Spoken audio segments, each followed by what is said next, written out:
तो दुष्ट के लिए बहुत दुष्ट और अच्छे लोगों के लिए पुलिस से अच्छा दोस्त नहीं हो सकता। ये मेरा पूरा प्रयास रहता है। लेकिन कई सारे सवाल थे जिसके जवाब आने बाकी थे।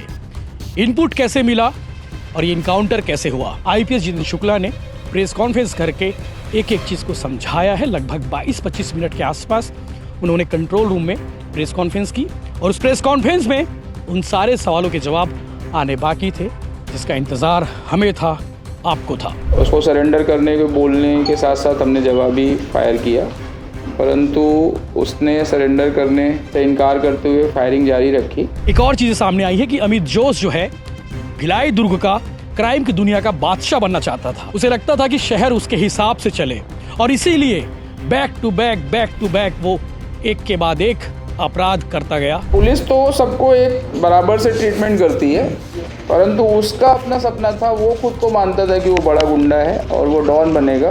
तपन उसका खुद का भी लास्ट जब हम लोगों ने पकड़ा था तो उसका व्यू था कि तपन सरकार का वो समय खत्म हो रहा है या वो साइड हो रहा है, तो अब मैं उसकी जगह लूंगा। आईपीएस जितेंद्र शुक्ला को लेकर पिछले दिनों कई सारे सवाल उठे थे। पूर्व मुख्यमंत्री भूपेश बघेल ने उन्हें गुंडा तक कह दिया था और पूर्व मुख्यमंत्री भूपेश बघेल का रिएक्शन का उन्होंने कोई जवाब नहीं दिया था। उन्होंने अपना जवाब इस इनकाउंटर को करके दे दिया। मेरे को 9 महीने हो गए। मुझे लगता है कि गुंडे बदमाश लोगों के लिए कोई राजनीतिक जगह नहीं होनी चाहिए और मैं उसमें कभी पढ़ता भी नहीं। जो गुंडा बदमाश है उसके लिए एक ही जगह है। हिस्ट्री शीटर अमित जोश इनकाउंटर 24 घंटे हो चुके हैं इस इनकाउंटर को और फिर से हम उसी जगह पर मौजूद हैं जहां पर कल ठीक 5:30 बजे के आसपास एक इनकाउंटर होता है। अमित जोश जवाबी फायरिंग में ढेर हो जाता है ठीक उस जगह पर। स्टोरी हम दिखा चुके हैं, लगातार आपको अपडेट्स दे रहे हैं कि इस इनकाउंटर में क्या कुछ हुआ, लेकिन कई सारे सवाल थे जिसके जवाब आने बाकी थे। इनपुट कैसे मिला और ये इनकाउंटर कैसे हुआ? कितने लोगों की टीम थी जिसने इनकाउंटर को अंजाम दिया? पहली फायरिंग किसकी ओर से हुई और पुलिस ने जवाबी फायरिंग किस तरीके से किया? भिलाई नगर थाना प्रभारी से लेकर डीएसपी क्राइम की भूमिका कैसे रही इस इनकाउंटर में, उन सारे सवालों के जवाब। इसके अलावा अमित जोश क्या कर रहा था, क्या वो बाइक में था या फिर पैदल था? इन सारे सवालों के जवाब आज मिल गए हैं क्योंकि दुर्ग एसपी आईपीएस जितेंद्र शुक्ला ने प्रेस कॉन्फ्रेंस करके पूरे इस इनकाउंटर ऑपरेशन को सिलसिलेवार समझाया है। लगातार सवाल उठ रहे थे कि क्या अमित जोश पैदल था या फिर बाइक पे था, क्योंकि कल जो थ्योरी आई थी उसमें ये सामने आया था कि इनपुट जो मिला था वो बाइक से था क्योंकि अमित जोश इस रास्ते से आ रहा था। लेकिन चीज़ें आज स्पष्ट हो गई है। इसके अलावा ये भी चीज़ें सामने आई हैं कि अमित जोश कहाँ कहाँ छिपा हुआ था, वो कौन कौन से शहर था जहाँ पे अमित जोश छिपा हुआ था और अमित जोश कल भिलाई क्यों आया था, ये भी सबसे बड़ा सवाल था। उन सारे सवालों के जवाब आज आईपीएस जितेंद्र शुक्ला ने प्रेस कॉन्फ्रेंस करके एक एक चीज़ को समझाया है। लगभग 22-25 मिनट के आसपास उन्होंने कंट्रोल रूम में प्रेस कॉन्फ्रेंस की और उस प्रेस कॉन्फ्रेंस में उन सारे सवालों के जवाब आने बाकी थे जिसका इंतज़ार हमें था, आपको था। क्या कुछ था? इसके अलावा एक और चीज़ सामने आई है कि अमित जोश जो है भिलाई दुर्ग का क्राइम की दुनिया का बादशाह बनना चाहता था। उसे लगता था कि शहर उसके हिसाब से चले और इसीलिए बैक टू बैक वो एक के बाद एक अपराध करता गया। जेल में रहता, जेल से छूटता, 1 हफ्ता, 10 दिन, 1 महीना शहर में रहता, फिर अपराध करके वो जेल जाता था और इस तरह उसके खिलाफ 36 अलग अलग थानों में मामला पंजीबद्ध हुआ और कल जो उसने फायरिंग की उसके खिलाफ अपराध पंजीबद्ध किया गया, यानी कि 37 मामले अमित जोश के खिलाफ दर्ज हो चुके हैं इस पूरे एपिसोड में। इनकाउंटर के बारे में बहुत सारी जानकारी अधूरी थी, बहुत सारी चीज़ें आ नहीं पाई थी चूँकि आज फॉरेंसिक की टीम दिन भर यहाँ पे मौजूद थी और फॉरेंसिक की टीम ने बहुत सारी चीज़ों को संकलन किया है। अब फॉरेंसिक की रिपोर्ट आएगी, फॉरेंसिक रिपोर्ट के बाद बहुत सारी चीज़ें और भी क्लियर हो सकती है। इसके अलावा आपको ये इस गाड़ी के बारे में आपको बता दें कि इस गाड़ी में ये डीएसपी क्राइम की गाड़ी है, हेम प्रकाश नायक, और जब वो टीम के साथ यहाँ पे पहुँचे थे तो खुद गाड़ी ड्राइव करते, यानी कि इस स्कॉर्पियो को ड्राइव करते हुए आए और अमित जोश जो है ठीक उस पार, यानी कि लेफ्ट साइड पे, मेरे लेफ्ट साइड पर था, ऐसा कल की थ्योरी है, और अमित जोश ने उस ओर से फायरिंग की और डीएसपी क्राइम हेम प्रकाश नायक इस ड्राइविंग सीट पर थे, तभी उस पर जो है ये 2 गोली पड़ी। यहाँ पे आप देख सकते हैं ये फायरिंग की 2 गोली, एक गोली का निशान यहाँ पे है, ये गोली चीरते हुए इस दरवाजे को चीरते हुए पार गई है और दूसरी गोली ये है। यानी कि आप कह सकते हैं कि डीएसपी क्राइम हेम प्रकाश नायक बाल बाल बचे, तत्काल गाड़ी से बाहर निकले, गाड़ी से बाहर निकलने के बाद उस पार गए और उस पार से जो है उन्होंने फायरिंग की है। उनके साथ पूरी टीम थी, भिलाई नगर थाना प्रभारी प्रशांत मिश्रा के साथ उनकी टीम थी, उसके बाद जो है क्राइम ब्रांच की टीम थी जिन्होंने इस पूरे एपिसोड को दोनों साइड से ब्लॉक करके अंजाम दिया है। जो वहाँ पे अमित जोश था उसे ढेर किया है। एक और चीज़ सामने आई, गैंगस्टर तपन सरकार को लेकर एक जानकारी सामने आई है कि आज आईपीएस जितेंद्र शुक्ला ने इस बात का स्पष्ट उल्लेख किया है कि अमित जोश चाहता था गैंगस्टर तपन सरकार की जगह उसे मिल जाए। आपको बता दें कि गैंगस्टर तपन सरकार के खिलाफ भी कई सारे मामले पंजीबद्ध थाने में और इन दिनों जेल से बाहर है।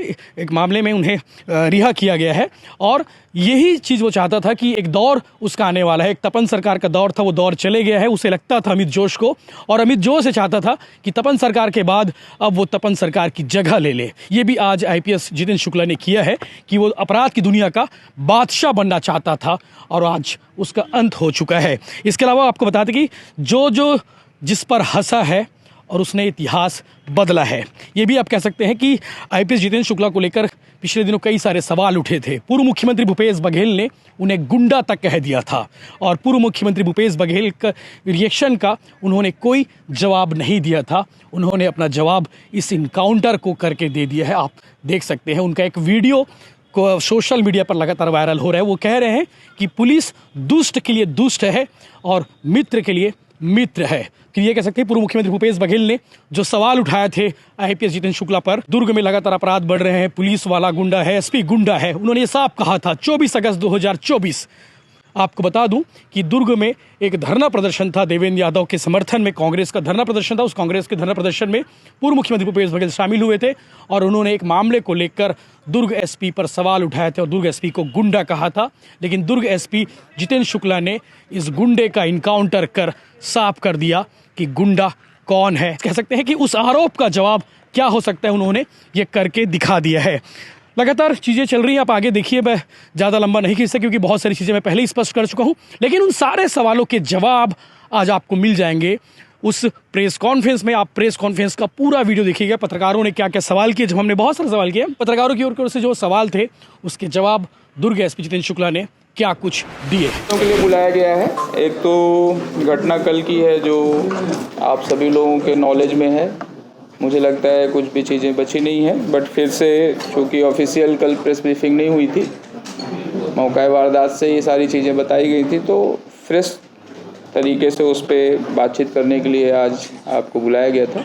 कल की घटना के बारे में आप सबने देखा ही है। जो अपराधी था अमित जोश, जो काफ़ी कुख्यात और इनामी अपराधी था, जिसका शौक़ या सगल बोल सकते हैं कि अपराध करना उसका शौक़ या सगल था। लोगों को डराना, लोगों को डराने के लिए किसी भी हद तक जाना, बंदूक टिका के लूट कर लेना, छोटी छोटी बात पे जान से मारने की कोशिश करना, ऐसे अपराधों में वो लगातार संलिप्त रहा है। और इसीलिए उसके अपराधों की जो फहरिस्त थी वो 36 अपराध तक पहुंच गई थी, जो 2006 से शुरू करके 2024 तक अभी टोटल उसके खिलाफ 36 अपराध हो चुके थे। ये जो कल हुआ वो 37वां है। उन अपराधों की फहरिस्त लंबी होती ही चली जा रही थी और उसका मनोबल और जो उसका जो अपराध करने का डेयरिंग है वो उसको लगातार बढ़ावा दे रहा था कानून की नज़रों से, और कानून से वो लगातार डॉज देते हुए खुद को बड़ा क्रिमिनल साबित करने की रेस में वो दौड़ रहा था। उसका खुद का सपना था कि मतलब वो शहर उसके छत्र छाया में रहे, उसके गुंडागर्दी में चले। ऐसा आरोपी था जिसने जून में, आप सभी जानते हैं, रात्रि में करीब 1:30 बजे के आसपास 2 इनोसेंट लोगों को बहुत छोटी सी बात या बिना वजह बोल दें तो वो भी गलत नहीं है, 2 लोगों को गोली मार दी थी। न सिर्फ गोली मारी बल्कि उसके एक साथी ने थाने में आके शुरुआत से ही उस घटना को दिग्भ्रमित भी किया था कि मैं तो जानता हूँ। एक जो उसका अपोनेंट था गुंडागर्दी में, सैमुअल, उसको प्लॉट कराया उसमें कि उसने मारा। हम तो जानते हैं, पहचानते हैं, देखे हैं। वो तो पुलिस की संजीदगी थी कि पिछले अगले 3-4 घंटे में घटना को शुरू से ही मतलब हमने पकड़ा था, तो वो पता चल गया कि और किसी दूसरे ग्रुप का काम है। और तब से फिर हमने जब अरेस्टिंग शुरू की थी तो उस घटना में शामिल जितने भी अन्य लोग डायरेक्ट इनडायरेक्ट इन्वॉल्व थे उनको अरेस्ट किया था, 4 लोगों को। बट उसी सुबह ये अमित जोश जब हमने अरेस्टिंग शुरुआत की थी तो ये फ़रार हो गया था। तब से इसकी तलाश जारी थी और विभिन्न प्रदेशों से लेके हुए इसको लगातार हम इसके जो जितने भी इसके क्लोज फ्रेंड्स रहे हों, चाहे इसके नीचे गुंडागर्दी करने में इसके साथ जो सम्मिलित शागिर्द लोग रहे हों, इसके मदद करने वाले लोग रहे हों, इसके परिवार के लोग रहे हों, सबके ऊपर नज़र लगातार बनाई रखी हुई थी, सर्विलांस पे रखे हुए थे सभी को। काफ़ी चैलेंजिंग भी था। 2 बार इसके बारे में दुर्ग पुलिस को थोड़ा सा कुछ चीज़ें सुननी भी पड़ी। कई बार कलेक्टर एसपी कॉन्फ्रेंस में मुख्यमंत्री महोदय जी ने भी इस पे संज्ञान लिया हुआ था कि एक गोलीकांड का आरोपी अभी तक गिरफ्तार नहीं हुआ है। शासन के स्पष्ट निर्देश हैं इस प्रकार के अपराधी और इस प्रकार के आपराधिक कृत्यों के लिए नोट जीरो टॉलरेंस का, उसका हम दुर्ग पुलिस अक्षरशः पालन कर रही है। 2 दिन पहले हमको उसके शहर में होने की या शहर आने की सूचना मिली कि वो आने वाला है या शायद शहर में है। इस इनपुट पे हमने सभी लड़कों को, चूँकि हमारे पहले भी लड़के बाहर लगे हुए थे, बट यहाँ पे अलर्ट किया। जो भी संभावित जगह हो सकती थी, जो भी संभावित तरीके हो सकते थे आने जाने के, उन सभी जगहों को हमने पिछले 2 दिनों में फिर से खंगाला। कल शाम को उसी तारतम्य में हमारे एक पेट्रोलिंग जो क्राइम की टीम है, जो अपनी बीट्स देखती रहती हैं, वो ऐसे ही निकले हुए थे। तो जयंती स्टेडियम के पास उन 2 लोगों को ये दिखाई पड़ा जयंती स्टेडियम के पास। जैसे ही इन्होंने मतलब उसको देखा, वो पुलिस को पहचाना, वहाँ से उसने निकलने का प्रयास किया। तत्काल ही चूँकि दोनों आरक्षक सादे ड्रेस में और बिना वेपन और बिना किसी उसके थे, तो उन्होंने अपने कंट्रोल के माध्यम से और डायरेक्ट अपने वरिष्ठ अधिकारियों, डीएसपी क्राइम एसीसी प्रभारी टीआई, इन लोगों को कॉल किया। तत्काल कंट्रोल से पॉइंट चला एसीसी भिलाई 6 थाने के लिए भी। तीनों लोगों ने तत्काल विदिन 5 मिनट, चूँकि रिपोर्ट पहले से ही सुबह से ही चल रहा था कि यहाँ पे ही मिल सकता है, तत्काल एक्शन लिया और जयंती स्टेडियम के पीछे वाले एरिया में उसको दोनों तरफ से रोड ब्लॉक करके घेरने का प्रयास किया। उसने अपने को फंसता देखते हुए उसने जब पुलिस व्हीकल वहाँ पे रुकी, उस पर फायर किया। इनिशियल फायरिंग में उसके हमारे गाड़ी पे जो फायर आया, उसमें डीएसपी नायक जो गाड़ी चला रहे थे, उनके पैर के पास से गोली निकली है, जो गाड़ी में ही बुलेट फंसी रह गई। तत्काल सभी लोगों ने उसके पास हथियार के मतलब देखते ही फिर गाड़ी से उतर के अपना छुपाव लिया। छुपाव लेने के पश्चात उसको सरेंडर करने के बोलने के साथ साथ हमने जवाबी फायर किया, परंतु उसने सरेंडर करने से इनकार करते हुए फायरिंग जारी रखी, जिस पे जवाबी कार्रवाई करते हुए हमने भी पुलिस की तरफ से आत्मरक्षार्थ फायरिंग की। जब फायरिंग बंद हुई और 5-10 मिनट बाद हमने उसके चेक किया तो वो वहाँ पे मौके पे मृत पाया गया। तो ये पूरी घटना थी और उसके पश्चात से चूँकि अंधेरा हो गया था, कल सीन ऑफ क्राइम का जो विश्लेषण है, वहाँ से जो सीन ऑफ क्राइम से जो एविडेंस कलेक्शन की प्रक्रिया है, जो सीन ऑफ क्राइम का पूरा परीक्षण होना था, वो आज दिन भर एफएसएल की टीम ने वहाँ पे किया है और पोस्टमार्टम भी आज अभी उसका जो भी दिशा निर्देश हैं, जो भी गाइडलाइंस हैं, उसके हिसाब से जिला मुख्यालय में, जिला हॉस्पिटल में हो रहा है। और जो भी वैधानिक कार्रवाइयाँ हैं इससे रिलेटेड वो कराई जा रही हैं। कल इस संदर्भ में एक नया अपराध दर्ज किया गया, अपराध क्रमांक 250 नहीं नहीं FIR इसमें ऐड नहीं किया। FIR नया लॉन्च किया गया है और FIR दर्ज करके आगे वैधानिक कार्रवाई की जा रही है। सर ये जो पूरा एनकाउंटर हुआ इस एनकाउंटर में जब क्राइम डीएसपी जब मौके पे पहुंचे थे अपने स्कॉर्पियो से, तो इस दौरान कितने पुलिस कर्मचारी उनके साथ में थे और कितनी फायरिंग टोटल पुलिस की तरफ से हुई है और कितनी गोली अमित जोश के ऊपर में लगी है? ये जब तक पोस्टमार्टम रिपोर्ट नहीं आ जाएगी बता पाना बहुत मुश्किल है कि गोलियां कितनी लगी हुई हैं। गोलियों की रिपोर्ट जो है, जो हमने अभी तक सुना है, जो टीम से जानकारी मिली है, 6, 7, 8 राउंड के आसपास अमित जोश ने फायर किया है और हमारे यहाँ जो फायरिंग हुई है वो एक लोगों ने 7-8 राउंड किया, एक लोगों ने 7-8 राउंड किया, ऐसे 15-16 राउंड के आसपास पुलिस पार्टी की तरफ से फायरिंग। पार्टी में कितने लोग थे? पुलिस पार्टी में 4 लोग थे जो सेक्टर 6 थाने से जो टीम थी प्रशांत के साथ, प्रशांत और उसके साथ एक ASI, 2 कांस्टेबल और 2 टीमें क्राइम से थी जो एक DSP नायक लीड कर रहे थे 4 लोगों के साथ और एक TI तपेश्वर नेताम के साथ थे। टोटल 11-12 लोग थे। दोनों स्कॉर्पियो में थे? हाँ, दोनों अलग अलग अपने व्हीकल में थे, बट ब्लॉक करने के लिए फिर बाद में छोड़ के दोनों एक व्हीकल में थे। अमित जोश अकेला था या पैदल था, किसी व्हीकल में था? वहाँ पे जब पहली बार पार्टी ने देखा था तो वो अकेला ही था और पैदल था वहाँ पे। लेकिन कल तो ये बताया जा रहा था कि किसी साथ में मोटरसाइकिल में आया था और वो इनपुट आई थी, वो हमारे पास इनपुट आई थी कि वो मोटरसाइकिल में जयंती स्टेडियम के पास कहीं देखा गया है। वो आज हम लोगों ने सब टीमों से बातचीत किया तो वैसा देखा गया, जो पहली बार जिसने देखा उसको वो वहाँ पे वो पैदल जा रहा था उस पर। उसका अंतिम संस्कार आज होगा? अगर अभी टाइम से हो जाएगा तो अंतिम संस्कार आज होगा। उनकी घर वालों की जो मान्यताएं होंगी उसके अकॉर्डिंग करेंगे, नहीं तो कल PM हो गया। अभी PM चल रहा है सुपेला में। ये NHRC जिला हॉस्पिटल में ही आई हुई है। NHRC की टीम वगैरह आई हुई है? नहीं, NHRC की टीम नहीं आती। इन्वेस्टिगेशन होता है क्या? NHRC की टीम नहीं आती। NHRC को 24 घंटे के अंदर रिपोर्ट भेजनी होती है।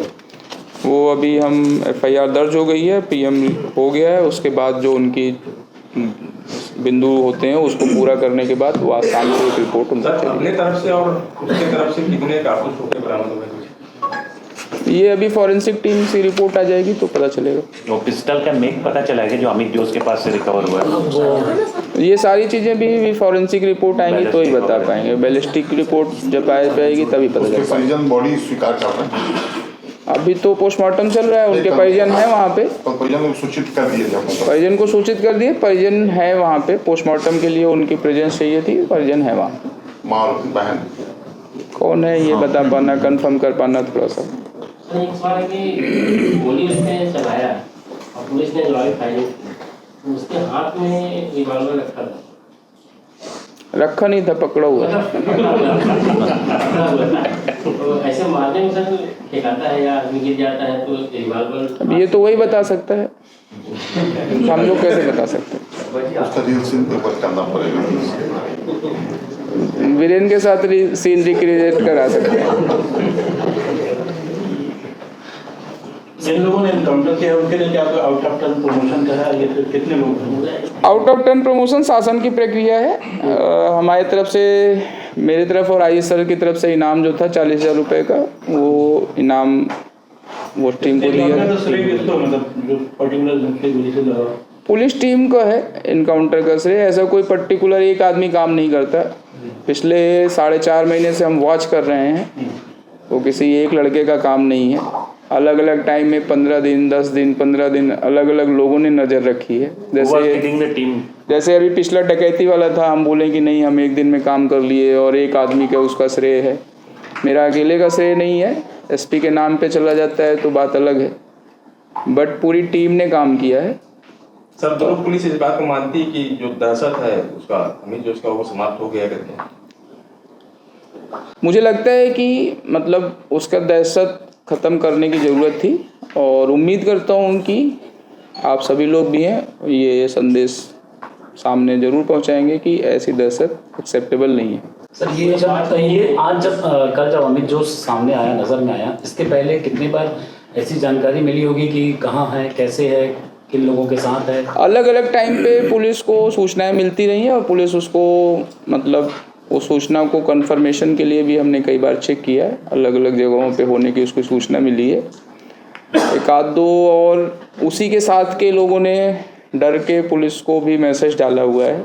जैसे आज ही मैं कुछ लोग मीडिया वाले थे, मैं एक पत्र दिखा रहा था, एक पत्र उसी के जो उसके साथ भागा था उसी ने मेरे को लिखा हुआ है।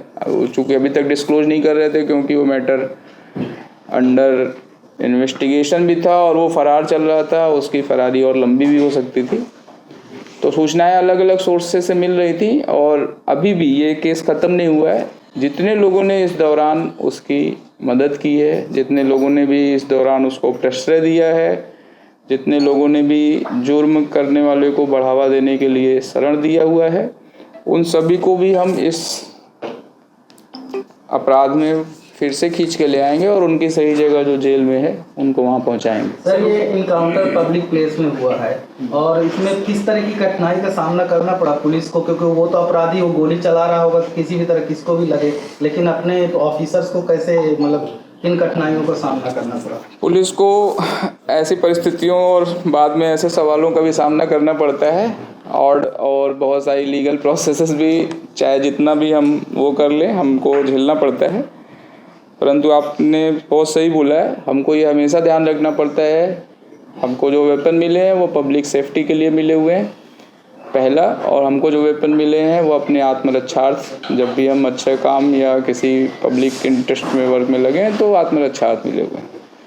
तो वो दोनों जो उद्देश्य हैं कि किसी भी इनोसेंट के ऊपर हमारी बुलेट नहीं चले, किसी भी ऐसे अपराधी पे भी ना चले जो निहत्था हो, और आत्मरक्षार्थ ही चले।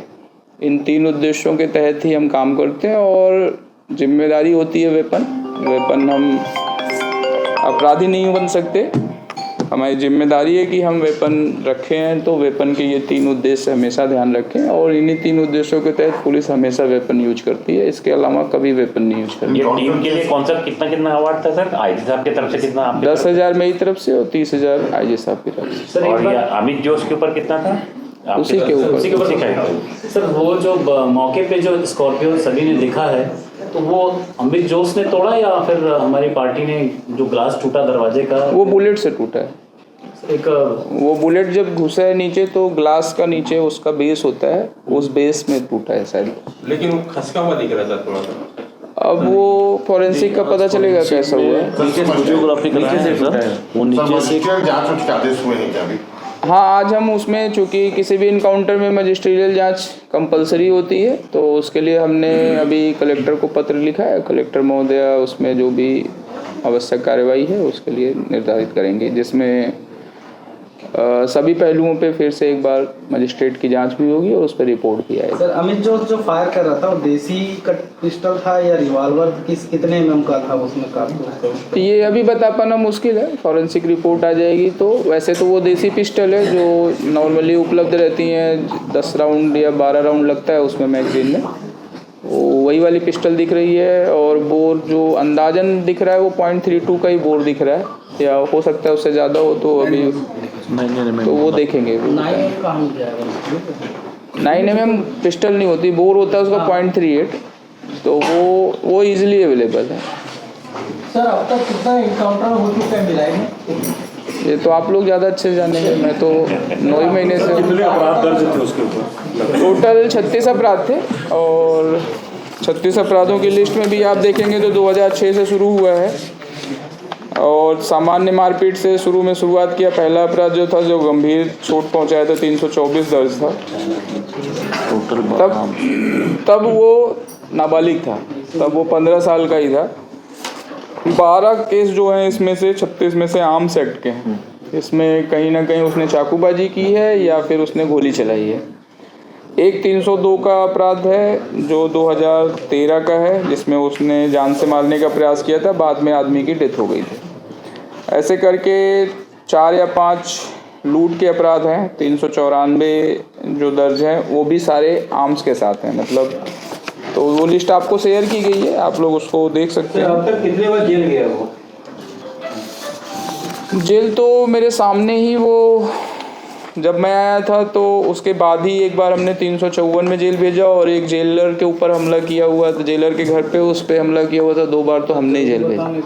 सर वैसे बताया जाता है 6-7 मामले पे हिस्ट्री सीटर हो जाता है कोई भी अपराधी, तो सर 36 मामलों तक गुंडा बदमाश में लिस्ट है, इसका नाम में है, इसका खुला हुआ है। इसी कारण से आप देखेंगे कि जब ये छूट कर आया है जेल से, उसके जस्ट 10-15 दिन बाद घटना हुई, तो ज़्यादातर टाइम इधर बीच चूँकि चुनाव भी था, ऐसे सारे लोगों के ऊपर नज़र रखी जा रही थी, तो उन सारे लोगों की चेकिंग और वो सब हो रहा था। तो चुनाव के पहले ही वो 2 बार जेल जा चुका था, और बट जेल से छूटने के बाद फिर उसने जो लास्ट घटना की थी उसमें भी एक किसी चाय की दुकान वाली लेडी के साथ उसने लड़ाई झगड़ा किया था। उस पर हमको फिर उसके सुबुगाहट पता चली थी, बट वो मिस हुआ था और उसके 2-3 दिन बाद ही वो गोली कांड हो गया था। सर अभी कितने खोखे पुलिस जब्त की है और उसमें आरोपी कितने हैं, पुलिस के कितने हैं? इसकी रिपोर्ट अभी नहीं मिली है, वो फॉरेंसिक की जांच क्लियर होगी। सर कितने खोखे? टेंटेटिव कैसे बताया जा सकता है? सोशल मीडिया पर अपराधी लिख रहे हैं कि वो बड़ा डॉन था, उस पर आपकी टीम किस तरह से काम कर रही है? पता नहीं, पुलिस किसी को डॉन या बड़ा डॉन टाइप का नहीं देखती है। पुलिस सबको छोटा या ऐसा गुंडा बदमाशी। आपने ने भी कहा कि हम सब पे नजर रख रहे हैं, जो प्रेशर दे रहे हैं, ये कर रहे हैं। मैं उसी पे आ रहा था। आपकी जो आपके टेक्निकल टीम, हाँ, वो अपने आप को किस तरह से ये लोग अब तक काम कुछ कर रही है कि उसके साथ कुछ फोटो जो है ना अब वायरल हो रहे हैं, पहले के थे जो फोटो, वो तपन सरकार के साथ फोटो खिंचा रहा है और तपन सरकार को अपना आइडिया मानता होगा, वैसा कहीं पुलिस के जांच। मैं उसी पे आ रहा था कि पुलिस तो सबको एक बराबर से ट्रीटमेंट करती है, परंतु उसका अपना सपना था, वो खुद को मानता था कि वो बड़ा गुंडा है और वो डॉन बनेगा। तपन उसका खुद का भी लास्ट जब हम लोगों ने पकड़ा था तो उसका व्यू था कि तपन सरकार का वो समय ख़त्म हो रहा है या वो साइड हो रहा है, तो अब मैं उसकी जगह लूँगा, ऐसा टाइप का उसका सोच थी। क्राइम को ग्लैमराइज करने का, क्राइम को शौकिया करने का, क्राइम के माध्यम से खुद को स्थापित करने का उसका खुद का प्रयास और टारगेट रहा है, और वो विजिबल था, वो कहीं कोई ऐसा छुपाव नहीं था, वो उसके प्रोफाइल्स में भी दिखेगा, इंस्टा में भी दिखेगा, वो सारी चीज़ें सामने थी। ये पूरा 4 महीने कहाँ रहा है, मतलब आपकी इन्वेस्टिगेशन में? और वो अभी हमारे जांच में है, अभी हमको उसमें कई सारे लोगों को अरेस्ट करना है, इसलिए हम शेयर नहीं करेंगे। सर 2021 में यही अमित जोश यहाँ पे अपने कई साथियों के साथ खुर्सीपार थाना में प्रकरण हुआ था जिसमें अपने हथियार के साथ पकड़ाया था, तो कहीं ना कहीं गैंग भी एक्टिव है सर, तो उसके लिए दुर्ग पुलिस क्या कोई उसके पीठ पीछे उसका कोई गैंग काम कर रहा है क्या, या उस समय भी या इस समय? 2021 का मैटर जो 399-25-67 का आप बता रहे हैं, तो जो भी उसके मैंने बताया ना, पिछली फायरिंग के समय हमने उसके कई सारे लोगों को जो उसके साथ काम करते थे, कई सारे ऐसे गुंडों को जो उसको सहयोग करते थे, उसको अरेस्ट किया है। आप लोग जानते हैं मुकुल सोना से लेके जो भी छोटे छोटे ऐसे जो उसको सपोर्ट करते थे, हमने सबको उठा के एक बार जेल भेजा है, और कुछ लोगों के खिलाफ और भी जो इलीगल घरों पे कब्जा करके या दुकान खोल के या उससे अवैध ढंग से पैसे वसूलते थे, उन सब के खिलाफ भी दुर्ग पुलिस ने कठोर कार्रवाई की थी। और मैंने अभी बताया ना कि इस केस में भी अभी ये केस ख़त्म नहीं हुआ है, इस केस में भी अभी ऐसे लोग हैं जिसने उसको प्रश्रय दिया है और शरण दिया है, उनको दुर्ग पुलिस उनकी यथावत जगह जहाँ पे है उनको पहुँचाएगी। एटीएस और स्पेशल ब्रांच की भी मदद मिली है क्या? नहीं, हमारी अपनी इस क्राइम टीम और एसएसयू थी वो चल रही थी, हमको कुछ सपोर्ट जो इंटरसेप्शन और बाकी चीज़ें जो चीज़ें हैं वो अलग से वो मिली है ना? हाँ, वो लेकिन डिटेल में शेयर नहीं की जा सकती। ठीक है। इस मामले में अमित जोश के जीजा, उसकी मम्मी और उसकी बहन को भी आरोपी बनाया गया था, पर उसकी बहन को गिरफ्तारी नहीं की गई थी, तो क्या अभी बहन चूँकि उस समय शायद उसका 2 दिन ही प्रेगनेंसी बची हुई थी, और कानून जो बोलता है उस स्थिति में गिरफ्तार किया जाना उचित नहीं था, उसको गिरफ्तारी भर के शायद जमानत हुई थी ना उसकी, उसके जीजा और इसकी दोनों की हाई कोर्ट से 12 में कल बेल हो गई, तो उस समय उसकी स्थिति नहीं थी। बाकी उसकी मदर और उसके हमारे पास तो आया नहीं, लेकिन जब हमने घर चेक किया तो जिस पिस्टल से फायरिंग हुई थी और जो पिस्टल था वो सारा उनके घर पे ही मिला था, तो उस अपराध में उनका नाम जोड़ते हुए उन्हें जेल भेजा गया था। अभी बोल रहे हैं कल शायद जमानत हुई है हाई कोर्ट से उसके जीजा की, वो भी इसी तरह के क्राइम में इन्वॉल्व है और उसका भी नाम गुंडा बदमाश की लिस्ट में खुला हुआ है और समय है उसके लिए भी कि सुधर जाए वो। सर लंबे अंतराल बाद हाँ। एनकाउंटर हुआ है दुर्ग जिले में, पुलिस के वरिष्ठ अधिकारियों से कुछ चर्चा हुई है, कुछ बात हुई है? इनकाउंटर करने के लिए कैसे बात कर सकते हैं, वो तो चांस था। चांस नहीं, घटना के बाद में कुछ चर्चा हुई है? नहीं, घटना के बाद में सारे वरिष्ठ अधिकारी आईजी साहब खुद मौके वारदात पे पहुंचे हुए थे। उन्होंने सभी पहलुओं पे उन्होंने जानकारी ली और जिस तरह से टीम ने फिर वर्क किया और जिस तरह से टीम ने मौका वारदात पे अपनी सूझबूझ से घटना को अपने कंट्रोल में रख के नियंत्रित किया है, उसकी उन्होंने तारीफ भी की है और आगे भी सभी लोगों ने अभी तक तारीफ ही की है। आप लोगों ने भी बताया। आईजीपी साहब ने विजिट किया था वो एरिया। हाँ, आईजी साहब तत्काल आए हुए सर थे। क्राइम सीन की जांच चल रही, कितने सदस्यीय टीम गठित की है सर जांच कर रही हमारी एफएसएल टीम है जो वो है? सदस्य उसमें 2 या 3 लोग हैं, 3 लोग हैं उसमें। सर मौके पर आप गए तो चप्पल पहना था जूता पहना? अब वहाँ पे दुधिक चप्पल रही थी, अब पता नहीं चप्पल था जूता था नहीं था, ये तो जांच का विषय है।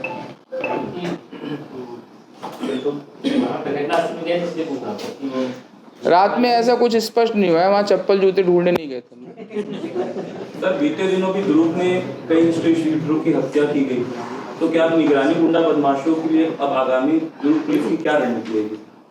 सभी सीएसपी और टीआई लोगों के लिए स्पष्ट निर्देश दिए गए हैं। अभी हमने एक मॉड्यूल भी बना के भेजा हुआ है कि महीने में एक बार सीएसपी कार्यालय में सभी सीएसपी लोग सारे निगरानी और गुंडा बदमाश लोगों की परेड कराएंगे। वो क्या कर रहे हैं, क्या कैसे रह रहे हैं, कहाँ आ जा रहे हैं, उनका व्यवसाय कैसे चल रहा है, घर कैसे चल रहा है, उसकी डिटेल भरवाएंगे और सेम एक बार टीआई अपने थाने में करेगा।